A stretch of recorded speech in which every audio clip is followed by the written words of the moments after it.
بسم اللہ الرحمن الرحیم۔ آیت 31 اور 32 میں اللہ کافروں کا ریاکشن ہمیں بتا رہے ہیں جب وہ اپنے قبروں سے اٹھائے جائیں گے۔ اس سے پچھلی آیتوں میں ہم نے یہ دیکھا تھا کہ اللہ ہمیں ان کا ریاکشن بتا رہے تھے جب ان سے یہ سوال پوچھا جائے گا قیامت کے دن کہ وہ لوگ کدھر ہیں، وہ بت کدھر ہیں جن کو آپ لوگوں نے اللہ کے ساتھ شریک ٹھہرایا تھا۔ اور تب ہم نے یہ چیز دیکھی تھی کہ تمام لوگ جھوٹ بولیں گے، وہ اللہ سے یہ کہیں گے کہ ہم نے تو کبھی شرک ہی نہیں کیا، ہم تو ہمیشہ توحید پر ہی تھے۔ وہ جھوٹ بولیں گے کیونکہ ان کو جھوٹ بولنے کی عادت ہو جائے گی۔ پھر اللہ نے ہمیں یہ بھی بات بتائی کہ جب وہ جہنم کی آگ کو دیکھیں گے اور ان کو سمجھ آ جائے گی کہ اب ہم جہنم کی آگ کی طرف جا رہے ہیں، تو وہ اس وقت خواہش کریں گے کہ کیا ہمیں ایک اور موقع نہیں مل سکتا، کہ ایک اور چانس مل سکتا ہے کہ ہم دنیا میں جا کے اچھے مسلمان بن جائیں۔ لیکن ساتھ ہی اللہ ہمیں یہ بھی بتاتے ہیں کہ اگر ان کو موقع مل بھی جائے وہ پھر بھی وہی کام کریں گے جو انہوں نے اس سے پہلے کیا۔ اب ان آیتوں میں اللہ ہمیں یہ سمجھا رہے ہیں کہ جب قیامت کا دن شروع ہوگا، جب یہ لوگ اپنے قبروں سے اٹھائے جائیں گے، تب ان کا ریاکشن کیا ہوگا۔ اور یہاں پر سب سے پہلے اللہ ہمیں بتا رہے ہیں کہ جب وہ حقیقت کو دیکھ لیں گے تب ان کو شدید افسوس ہوگا کہ ہم نے ان تمام چیزوں کو ماننے میں کوتاہی کی۔ اب یہاں پر جو انٹرسٹنگ چیز ہے وہ یہ ہے کہ اللہ ہمیں یہ نہیں کہہ رہے کہ جب وہ اٹھائے جائیں گے تو وہ بہت کنفیوزڈ ہوں گے۔ جب جہنم کی آگ کو دیکھیں گے تو ان کو سمجھ نہیں آئے گی کہ جہنم کی آگ یہاں پر کیوں ہے، ہمیں یہ چیز کیوں دکھائی جا رہی ہے۔ وہ اس بات پہ کنفیوز نہیں ہوں گے کہ اللہ ہم سے اس قسم کے سوال کیوں پوچھ رہا ہے، بلکہ ان کا سب سے پہلا ریاکشن یہ ہوگا کہ افسوس، ہم نے ان تمام چیزوں کو ماننے سے کوتاہی کی۔ اس سے ہمیں یہ بات سمجھ آتی ہے کہ جتنے بھی کافر ہیں وہ دنیا میں ایک ایسا وقت آئے گا کہ دل ان کا گواہی دے گا کہ اسلام حقیقت ہے، اللہ، قیامت کا دن، جہنم، جنت، یہ تمام چیزیں سچ ہیں، لیکن وہ جان بوجھ کے اس کو اگنور کرنا پسند کریں گے۔ لہٰذا ایسی بات نہیں ہے کہ ان کو واقعی دین کی سمجھ نہیں آ رہی، کہ ان کو واقعی اسلام کی سمجھ نہیں آ رہی، سمجھ ان کو آ جاتی ہے لیکن وہ جان بوجھ کے اس کو اگنور کرنا پسند کرتے ہیں۔ اور اسی چیز کا ان کو افسوس ہوگا جب وہ ان تمام چیزوں کو دیکھیں گے قیامت کے دن۔ لیکن سب سے بڑا سوال یہ ہے کہ کیوں؟ جب ان کا دل گواہی دے چکا ہے اور وہ جانتے ہیں کہ اس کے بعد کیا ہوگا، قیامت کے دن جہنم کی آگ میں کیا ہوگا، تو پھر وہ جان بوجھ کر اس حقیقت کو کیوں جھٹلاتے ہیں؟ اور اس کا جواب اللہ آیت 32 میں ہمیں دے رہے ہیں، کیونکہ ان کے دل میں شدید دنیا کی محبت ہے۔ پیسہ، دولت، followers, designation, career, status, title, یہ تمام چیزیں ان کو بہت آسانی سے ڈسٹریکٹ کرتی ہیں۔ وہ جانتے ہیں کہ اگر ہم اسلام کے راستے پر چلیں گے تو ہمیں حرام سے دور ہونا پڑے گا، ہمیں اللہ کے راستے میں جہاد کرنا پڑے گا، اور یہ تمام چیزیں کرنے سے شاید دنیا ہم سے چھن جائے، شاید پاور، سٹیٹس، فالوورز، پیسہ، یہ تمام چیزیں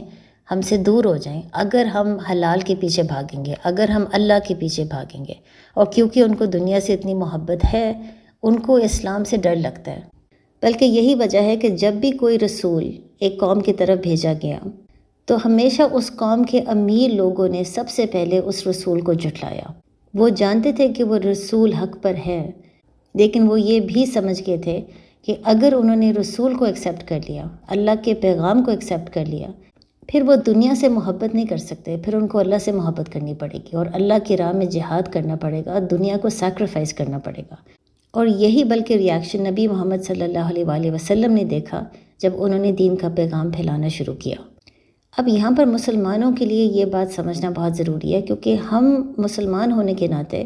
ہمیشہ یہی بات کرتے ہیں کہ دنیا حقیقت نہیں ہے، آخرت حقیقت ہے۔ ہم ہمیشہ یہی کہتے ہیں کہ دنیا کے پیچھے نہ بھاگو،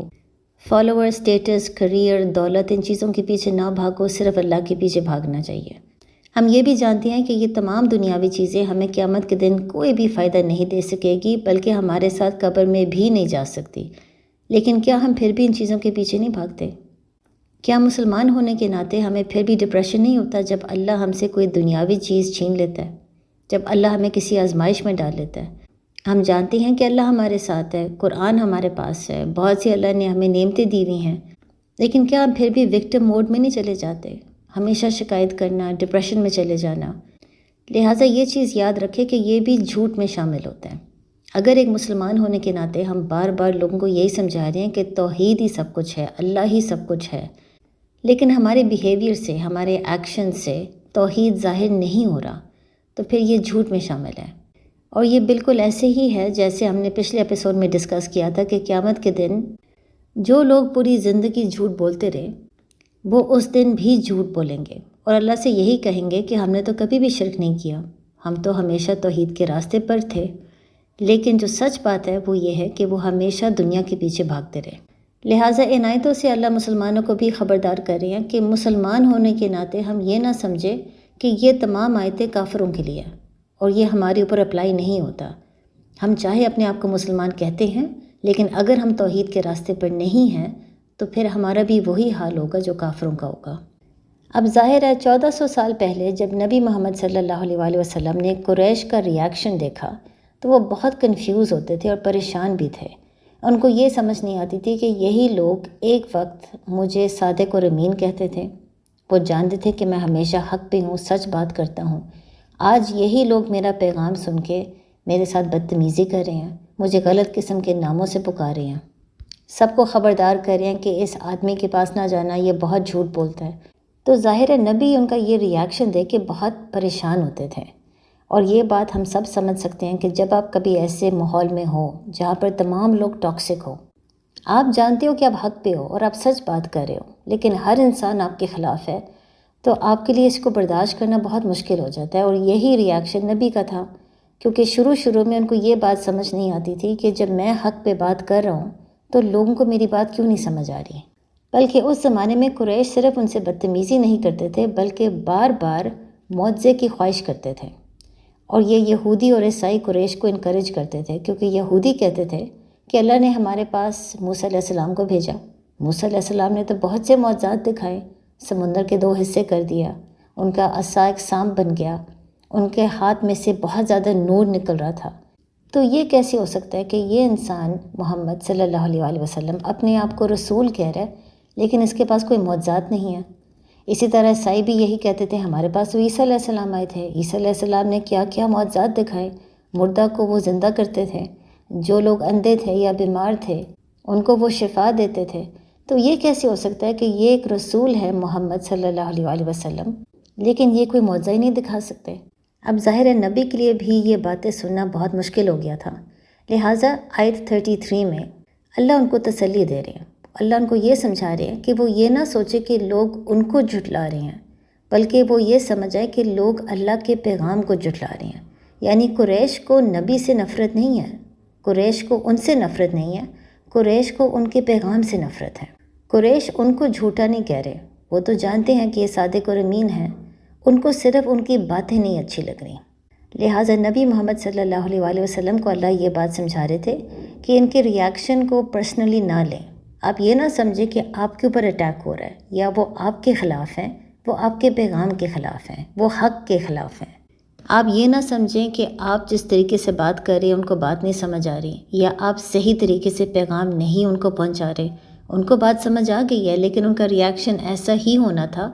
کیونکہ ان کو حق سے نفرت ہے۔ یہی وجہ ہے کہ انہی آیتوں میں اللہ نبی کو یاد کروا رہے ہیں کہ وہ تو جانتے ہیں کہ پچھلے رسولوں کے ساتھ کیا ہوا تھا، اس سے پہلے جتنے بھی رسول آئے تھے ان کے کیا قصے تھے، ان کے ساتھ کیا کیا ہوا تھا، نبی محمد صلی اللہ علیہ وآلہ وسلم تو جانتے ہیں۔ اور یہ بات کہنے سے اللہ ان کو سمجھا رہے تھے کہ پچھلے رسولوں کے ساتھ بھی یہی ریاکشن تھا، لہٰذا اس وقت جو قریش کا ریاکشن ہے وہ تو گارنٹیڈ تھا، یہ تو ہونا ہی تھا۔ نبی کو ان کا ریاکشن دیکھتے ہوئے پریشان نہیں ہونا چاہیے، بلکہ وہ اپنے آپ کو یاد کروائیں کہ اگر پچھلے رسولوں کے ساتھ بھی یہی ہوا تھا لیکن انہوں نے صبر دکھایا، تو یہی ایکسپیکٹیشن اللہ کی نبی کے ساتھ ہے کہ وہ بھی اب صبر دکھائیں، بار بار اپنا کام کریں، پیغام دیتے رہیں لیکن صبر دکھائیں، اور صبر دکھانے کے ساتھ ساتھ ان کا یہ یقین ہونا چاہیے کہ آخر میں جیت اسلام کی ہی ہوگی۔ آخر کار جتنے بھی پچھلے قومیں آئیں انہوں نے اللہ کے پیغام کو اور اللہ کے بھیجے ہوئے رسول کو جھٹلایا، لیکن آخر میں عذاب بھی فیس کیا، یعنی آخر میں جیت ہمیشہ اسلام کی ہوئی تھی۔ تو پھر یہی یقین اب نبی محمد صلی اللہ علیہ وآلہ وسلم کا بھی ہونا چاہیے کہ یہ لوگ چاہے اسلام کو جھٹلا رہے ہیں، میرے پیغام کو جھٹلا رہے ہیں، آخر کار جیت اسلام کی ہوگی۔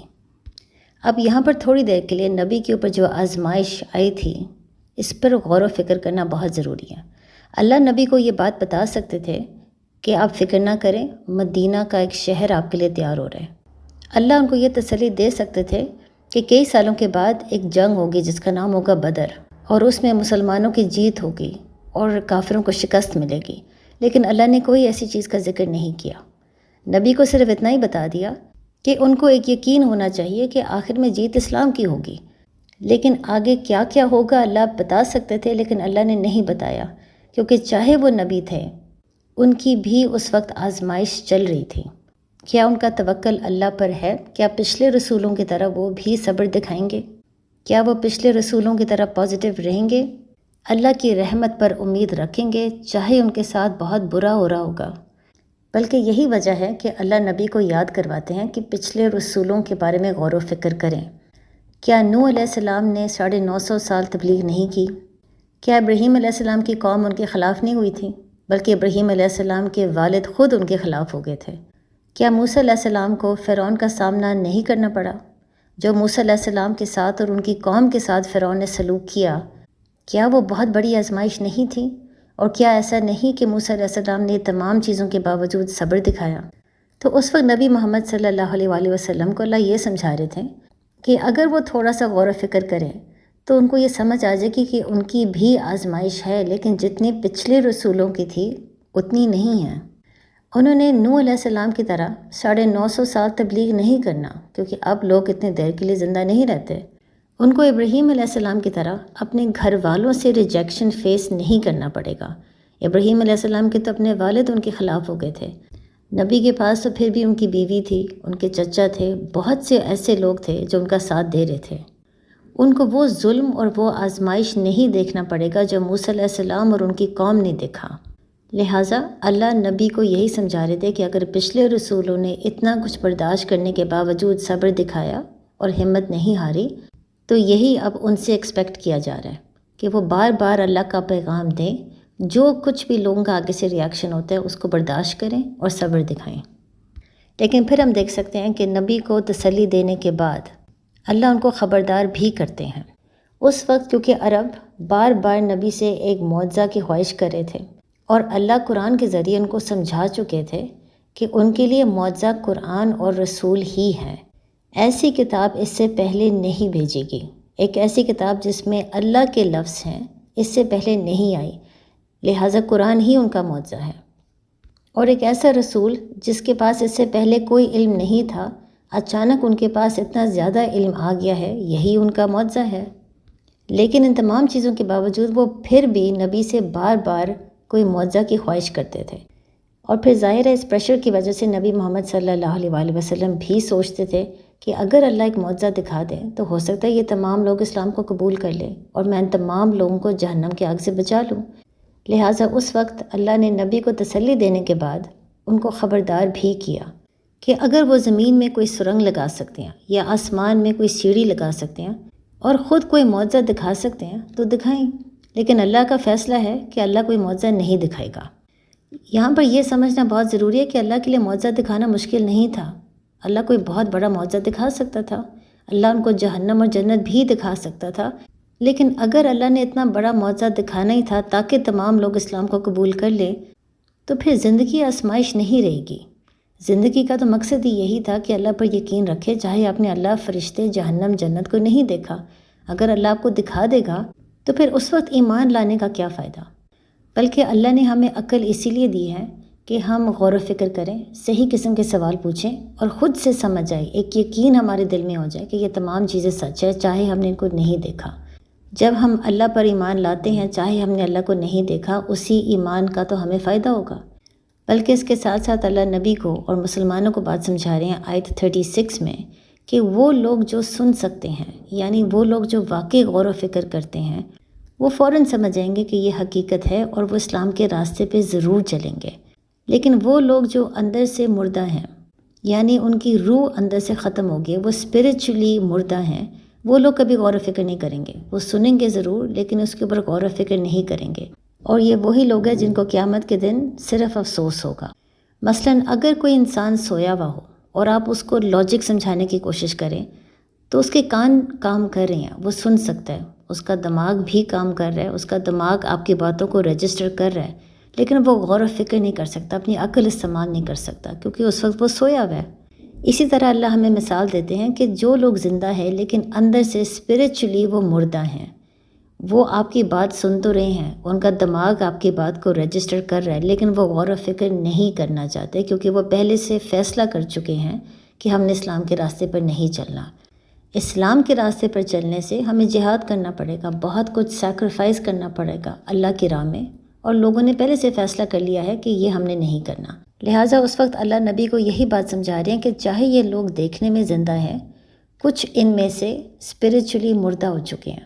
ان کو آپ کی باتیں نہیں سمجھ آ رہی، وہ معجزہ کے بار بار تلاش کر رہے ہیں، لیکن معجزہ ان کے سامنے ہے، وہ صرف غور و فکر نہیں کرنا چاہتے، ان کو حق سے ڈر لگتا ہے، اس لیے وہ آپ کو ڈسٹریکٹ کرنے کے لیے فضول قسم کے بحث میں پڑ جاتے ہیں کہ ہمیں پہلے معجزہ دکھائیں، لیکن دل ان کا گواہی دے چکا ہے۔ اب ان آیتوں سے ہم سب کو غور و فکر کرنا چاہیے کہ اگر اللہ اپنے رسول جن سے وہ اتنی محبت کرتے ہیں، اگر اللہ کی ایکسپیکٹیشنز اپنی رسول سے اتنی زیادہ تھیں تو کیا اللہ کی ایکسپیکٹیشن ہم سے نہیں ہوگی؟ جب اللہ ہمیں ہدایت دیتا ہے تو کیا یہ ایک تحفہ ہے کہ ہم اس کو بس انجوائے کریں، یا کیا اس وقت ہمارے اوپر ایک بوجھ ہے کہ ہم اس ہدایت کے ذریعے دوسروں کو بھی ہدایت دینے کی کوشش کریں؟ جب ہمارے اوپر کوئی آزمائش آتی ہے تو کیا رونا، کمپلین کرنا، گیو اپ کرنا، وکٹم موڈ میں چلے جانا، ڈپریشن میں چلے جانا، کیا اس کی اجازت ہے؟ جب اللہ ہمیں بتا چکا ہے کہ ہم سے پہلے جو مسلمان آئے ان کے امتحان تو بہت زیادہ تھے، لیکن اس کے باوجود انہوں نے صبر دکھایا اور آخر کار ان کی جیت ہوئی، تو کیا یہی ایکسپیکٹیشن اللہ ہم سے نہیں رکھے گا؟ یہی بات اللہ نے رسول کو سمجھائی کہ اس سے پہلے جو رسول آئے تھے ان کی بھی بہت بڑی آزمائشیں تھی، لیکن انہوں نے صبر دکھایا، لہٰذا یہی چیز اللہ نبی سے ایکسپیکٹ کر رہے ہیں، تو کیا یہی پیغام اللہ ہمیں نہیں دے رہا؟ کیا آزمائشوں اور مشکلات کی وجہ سے بہت جلدی گیو اپ کر جانا، رونا اور ڈپریشن میں جانا، وکٹم موڈ میں جانا، کیا اس کی اجازت اسلام میں ہے؟ السلام علیکم۔